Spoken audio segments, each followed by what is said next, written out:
দীর্ঘ 100 দিন ধরে যে খবরটা চলে আসছে, অভয়াকাণ্ডের 100 দিন পূর্ণ হচ্ছে আজ 9 আগস্ট থেকে 17 সেপ্টেম্বর।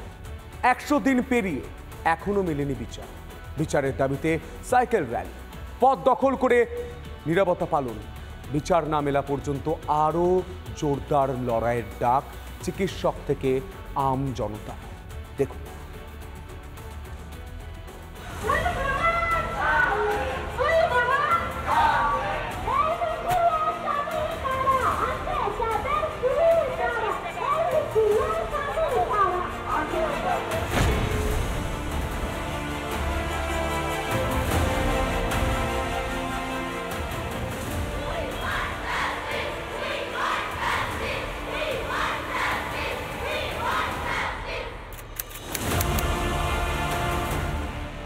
শহর কলকাতার বুকে শতাব্দী প্রাচীন মেডিকেল কলেজ এবং হাসপাতাল আরজি করের সেমিনার হল থেকে মিলল জুনিয়র চিকিৎসকের ক্ষতবিক্ষত দেহ।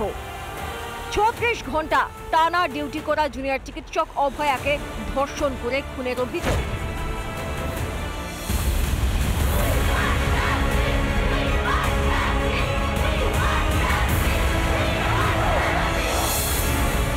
দেখতে দেখতে কেটে গিয়েছে 100 দিন, এখনো বিচার পায়নি অভয়া।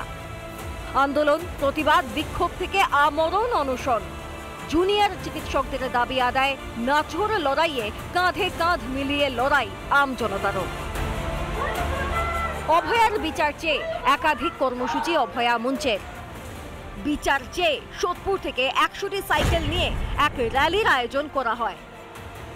9 আগস্ট থেকে আজ 17 নভেম্বর, 100 দিন আজও বিচারহীন। তাই এই মুহূর্তে সোদপুর থেকে সাইকেল র্যালি এবং মশাল মিছিল করে এগিয়ে যাচ্ছেন প্রতিবাদীরা। তাই তারা আজকে 100 সেকেন্ড নীরবতা পালনের সঙ্গে সঙ্গে সাইকেল র্যালি করছেন এবং এই মুহূর্তে সাধারণ মানুষরা তারাও সাইকেল র্যালি করছেন। বিচার ছিনিয়ে আনার অঙ্গীকার অভয়ার মা বাবারও। বিচার মিলবে, কাউকে হতাশ হওয়ার কিছু নেই। আমাদের আন্দোলনটা ঠিক করে চালিয়ে যেতে হবে। বিচার মিলবে, আমাদের বিশ্বাস আছে। বিচার আমরা না মিললে ছিনিয়ে আনবো। 100 দিন না, আমরা প্রতিটা সেকেন্ড গুনছি, প্রতিটা সেকেন্ড, প্রতিটা দিন, প্রতিটা ঘন্টা গুনছি, বিচারের আশায় থাকছি। এবং সেই 9 তারিখ সেই যে ফোন কল, আমাদের বুকে যে মশাল জ্বালিয়ে দিয়েছিল, ওই মশাল এখনো আমাদের জ্বলছে। বিচার না পাওয়া পর্যন্ত লড়াই থামবে না। অভয়ার পরিবারের পাশে দাঁড়িয়ে অঙ্গীকার সহ নাগরিকদের। 100 দিনে যে 100 ঘন্টা প্রত্যেকটা মুহূর্তে যে বুকে আগুনটা জ্বলছে, সেটা কাউকে বলে বোঝানো যাবে না। মিছিলে ছিল দুর্নীতির কাঁটায় বিদ্ধ নারী শক্তির প্রতীকী মূর্তিও। প্রকৃতি অর্থাৎ শক্তি, তো তেমনই নারী হলো শক্তি। তো এখানে বৃক্ষকে একটা নারী হিসাবে দেখানো হচ্ছে। সেই বৃক্ষের মধ্যে অনেকগুলো নারীর মুখ, যেটা বর্তমানে অভয়া, উমা, এমনকি আরও অন্যান্য যে ধর্ষণ, রেপ, খুন যা হয়েছে সেগুলোর প্রতীকী একটা ধারণ করে আছে। দড়িনা ক্রসিং এ পথ দখল করে শ্যামবাজার 5 মাথার মোড়ে সমাবেশ। সব কর্মসূচিতেই আম জনতার ঢল। শুধু শহর নয়, জেলায় জেলায়ও অভয়ার বিচারের দাবি। হাওড়ায় বালি থানার সামনে থেকে বালিখাল পর্যন্ত মশাল মিছিল আম জনতার। 100 দিন পেরিয়েও এখনো মেলেনি বিচার। কবে মিলবে বিচার, তার উত্তরও জানা নেই। অভয়ার দোষীরা যাতে দৃষ্টান্তমূলক শাস্তি পায়, তার লক্ষ্যে সর্বাত্মক লড়াইয়ের জন্য প্রস্তুত গোটা সমাজ। রিপাবলিক বাংলা। আজ অভয়া হত্যাকাণ্ডের 100 দিন, কিন্তু সেই 100 দিনেও কুকথার ফুলঝুরি কল্যাণ বন্দ্যোপাধ্যায়ের মুখে। কি বলছেন তৃণমূলের সাংসদ? তিনি জুনিয়র চিকিৎসকদের আবারও আক্রমণ করছেন। অভয়ার বিচার চেয়ে পথে নামা জুনিয়র চিকিৎসকরা যেন শাসকের শত্রু। একের পর এক সভামঞ্চ থেকে চিকিৎসকদের বারবার কদর্য আক্রমণ করছেন কল্যাণ বন্দ্যোপাধ্যায়। এদিনও বাদ গেল, উত্তরপাড়া থেকে আরজি করের নির্যাতিতার বিচার চাওয়া প্রতিবাদী চিকিৎসকদের ফের এক হাত নিলেন তৃণমূলের সাংসদ। কি বললেন, কি আক্রমণ করলেন, দেখুন। হসপিটালে সব লাইভ স্ট্রিমিং করুন, কোন ডাক্তার কি কাজ করছে না করছে, পেশেন্টদের সঙ্গে কি ট্রিটমেন্ট করছে, সব যেন আমরা দেখতে পাই। অভয়ার বিচার চেয়ে পথে নামা জুনিয়র ডাক্তাররা যেন কল্যাণের চক্ষুশূল। রবিবার উত্তরপাড়ার এক অনুষ্ঠান মঞ্চ থেকে ফের জুনিয়র চিকিৎসকদের এক হাত নিলেন শ্রীরামপুরের বিতর্কিত তৃণমূল সাংসদ। শুনুন ঠিক কি বলছেন তিনি। নিজেরা হসপিটালে কাজ করবে না আর বড় বড় নার্সিং হোমে লিখে পাঠিয়ে দেবে, হয় নাকি এসব? কয়েকজন ছেলে মেলে বিপ্লব আরম্ভ করে দেবে, সব বন্ধ করে দেবো। বাংলাদেশে হয়েছিল না, ভাবলাম বোধহয় 14 দিন এরকম ভাবে নাচ গান করলে আর রাস্তায় ছবি দেখা আঁকলেই বোধহয় 14 তলায় উঠে সরকার গঠন করে দেবে। এখানেই শেষ নয়, সরকারি মেডিকেল কলেজগুলোতে ওঠা থ্রেট কালচার আর বিরূপাক্ষ অভিজ্ঞদের বিরুদ্ধে পদক্ষেপ নিয়েও যেন জ্বালা ধরছে শাসক নেতার। থ্রেট কালচার, ওরা থ্রেট করে করে কতগুলো ছেলেকে, শুধু টিএমসি ছেলেকে যারা ডাক্তারি পড়ছে তাদেরকে সাসপেন্ড করো, এক্সপেল করো, একটার পর একটা মামলা করছি আমি, তাদেরকে সাসপেনশন আটকেছি, তাদের ক্লাস করবে। থ্রেট কালচার তো এরাই করছে। এই প্রথম নয়, অভয়ার বিচারের দাবিতে চলা আন্দোলন বরাবরই যে কল্যাণের কাছে অসহ্যকর তার আভাস আগেও মিলেছে। আমরণ অনশন কোথায় আর রইল? অনশন আপ টু হসপিটালাইজেশন, আমরণ কোথায়? 3 দিন করে অনশন হচ্ছে, তারপরে হসপিটালাইজড হয়ে যাচ্ছে, খাচ্ছে দাচ্ছে আবার বেরিয়ে যাচ্ছে। একজন নির্যাতিত মহিলাকে সামনে রেখে সব বিপ্লবী ডাক্তাররা আখের গুছোতে বসে গেছে। কোথায় কোন কমিটিতে থাকবো, কোথায় কোন জায়গায় থাকবো, আমার হাতে থাকবো।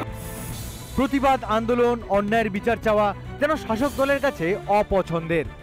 দলনেত্রীর নির্দেশে কল্যাণের পাশাপাশি হোস্ট করতে দেখা গিয়েছে তাপস চট্টোপাধ্যায় থেকে পার্থ ভৌমিক, দেবু টুডুদের। তবে বাংলার এক মেয়ের ন্যায় বিচারের দাবি কি এই সরকারের শাসনে একেবারেই কাম্য নয়? হুগলি থেকে সুজিত গৌর, রিপাবলিক বাংলা। যখন বাংলার মেয়েদের, বাংলার মায়েদের মান ইজ্জত নিয়ে এই ঘটনা ঘটে, যখন এই ঘটনা নিয়ে এত কথা বলেন, এত কুকথা বলেন শাসক দলের নেতারা, তখন সাধারণ মানুষ কেমন আছে? সাধারণ মানুষ না পাচ্ছে শিক্ষা, না পাচ্ছে আবাস, না পাচ্ছে রেশন। প্রত্যেক জায়গায় দুর্নীতি, দুর্নীতি আর দুর্নীতি। এবার ট্যাবেও দুর্নীতি, অর্থাৎ তরুণের স্বপ্নটা চুরি হচ্ছে এ বাংলায়। দেখুন, বাংলায় দুর্নীতি যেন ঘুণ পোকায় পরিণত হয়েছে। প্রায় প্রতিটি ক্ষেত্রে উঠছে দুর্নীতির অভিযোগ, যার নবতম সংযোজন ট্যাব কেলেঙ্কারি। রাজ্যজোড়া ট্যাব দুর্নীতির পাকে জড়িয়ে পড়ছেন সাইবার ক্যাফের মালিক থেকে শিক্ষকরাও। এবার মালদহ ট্যাব কেলেঙ্কারিতে জড়ালো দিনহাটার নাম। গ্রেপ্তার বড় শোলমারি মদনাকুড়া প্রাথমিক বিদ্যালয়ের এক শিক্ষক। যদিও ধৃতের দাদার অভিযোগ আইপি অ্যাড্রেস হ্যাক হয়েছে। টাকা ঢুকছিল, ও বললো দাদা এরকম টাকা ঠিক আছে, ব্যাংকে যা খোঁজ নেই। তা ওই সময় পূজার ছিল, ব্যাংক বন্ধ হয়ে গেছে। তারপরে খোঁজ নিতে বলছে ইলেকশনের পরে আসবে। ইলেকশনটা সে যাবে, ব্যাংকটা পরে মানে শনিবার দিন যাইতো। রাজ্যে যখন দুর্নীতির বন্যা বইছে, বাচ্চা বাচ্চা ছেলে মেয়ের ট্যাবের টাকা চুরি করে আখের গোছাচ্ছে এক শ্রেণীর মানুষ, তখন পিঠ বাঁচানোর মরিয়া চেষ্টা, চক্রান্তের বাধা বুলি শাসক নেতার গলায়। যারা জড়িত তাদের অ্যারেস্ট করছে, ঠিকই আছে, পুলিশ প্রশাসন ঠিক কাজ করছে, এবং এই সরকারকে কালিমা করার জন্য এক শ্রেণীর দুর্নীতিগ্রস্ত লোক, এক শ্রেণীর ধান্দাবাজ লোক এইসব করছে। দুর্নীতিতে জড়িয়ে রাজ্যের একাধিক নেতামন্ত্রী জেল খাটছেন। এই ঘটনাগুলি কি সাধারণ মানুষকে বিপথে চালনা করতে সাহস যোগাচ্ছে? ধৃতদের রাজনৈতিক পরিচয় নিয়ে প্রশ্ন বিজেপি নেতার। যারা এই কাজগুলি করছেন তারা নিশ্চয়ই কোনো না কোনো পলিটিক্যাল ব্যাকগ্রাউন্ডকে সামনে রেখে বা পেছনে রেখে এই কাজগুলি তারা করছেন। পুলিশ প্রশাসন তদন্ত করুক এদের ব্যাকগ্রাউন্ড, এদের কি আছে। ট্যাব নিয়ে জেলায় জেলায় যেন দুর্নীতির প্রতিযোগিতা চলছে। কোচবিহারের পর এবার পুরুলিয়া। ইতিমধ্যে বেশ কয়েকদিনে 24 জন ছাত্রছাত্রীর ট্যাবের টাকা অন্য অ্যাকাউন্টে ঢুকেছে বলে জানা গেছে। অর্থাৎ একাধিক বিদ্যালয় থেকে ট্যাবের যে টাকা, সেই টাকা কিন্তু অন্য অ্যাকাউন্টে ভিন জেলায় চলে গেছে, এমনটা কিন্তু বলা যেতেই পারে। বন্ধু বান্ধবদেরকে জিজ্ঞাসা করতেছিলাম যে তোমাদের ট্যাবের টাকা ঢুকেছে, ওরা সবাই বলছে ঢুকে গেছে। এখন আমিও পাসবই নিয়ে চেক করতে গেলাম ব্যাংকে, আমি দেখলাম যে আমার টাকাটা এখানে ঢুকে গেছে। চাপের মুখে পড়ে শেষ পর্যন্ত নড়ে চড়ে বসেছে রাজ্য প্রশাসন। বিচ্ছিন্নভাবে হলেও কয়েকটি জেলায় শুরু নাকা চেকিং। পূর্ব মেদিনীপুর ও ইসলামপুর জেলা পুলিশের পক্ষ থেকে গাড়ি বাস থামিয়ে চলছে তল্লাশি। রাজ্য জুড়ে একের পর এক দুর্নীতির ঘটনায় কোণঠাসা তৃণমূল সরকার। সাইবার হানার অজুহাত টেনে পালিয়ে বাঁচার চেষ্টা? কিন্তু ধারাবাহিকভাবে কি সাইবার সন্ত্রাস চালানো সম্ভব, নাকি নেপথ্যে রয়েছে কোনো বড় মাথা? রিপাবলিক বাংলা। নানা ধরনের কন্টেন্ট দেখার জন্য লাইক করুন, শেয়ার করুন আমাদের ফেসবুক পেজ, সাবস্ক্রাইব করুন আমাদের ইউটিউব চ্যানেল। পাশাপাশি অন্যান্য ব্রেকিং নিউজের জন্য অবশ্যই চোখ রাখুন রিপাবলিক বাংলায়।